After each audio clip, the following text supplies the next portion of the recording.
Welcome back to Wealth Wednesdays. My name is Janine Rogan and I'm the CEO of the Wealth Building Academy. And today I'm here to tell you what the pink tax is.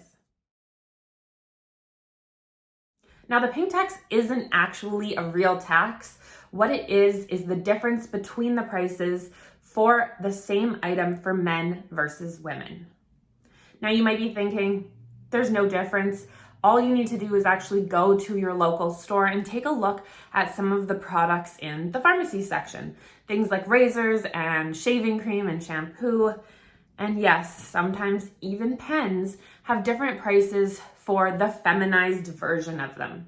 In addition to this, sometimes they keep the price consistent with the male product, but they actually decrease the amount that's in these products. So in a sense, leveraging shrinkflation to charge women more. If you look at the volume cost per milliliter or per ounce, you'll see that it is drastically more expensive for women.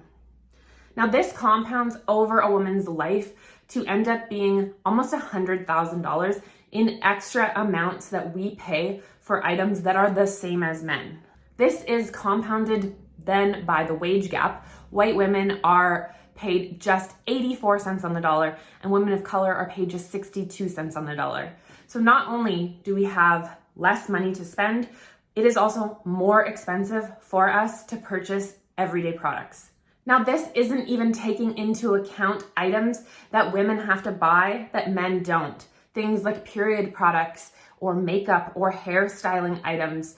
All of these also increase the cost of being a woman. To add insult to the injury, there has been a lot of reports and statistics that have come out to support that women are often quoted higher prices for things like used cars.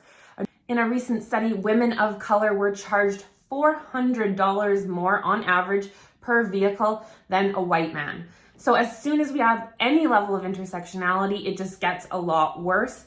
And there are so many aspects that the pink tax hits us from.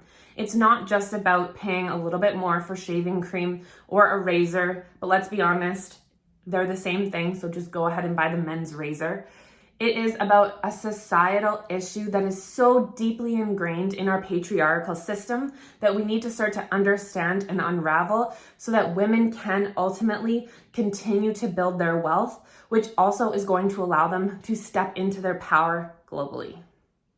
If you enjoyed this video, please give it a thumbs up and subscribe to my channel. If you have any questions about the pink tax, you can leave them in the comments section below, and I will see you next week.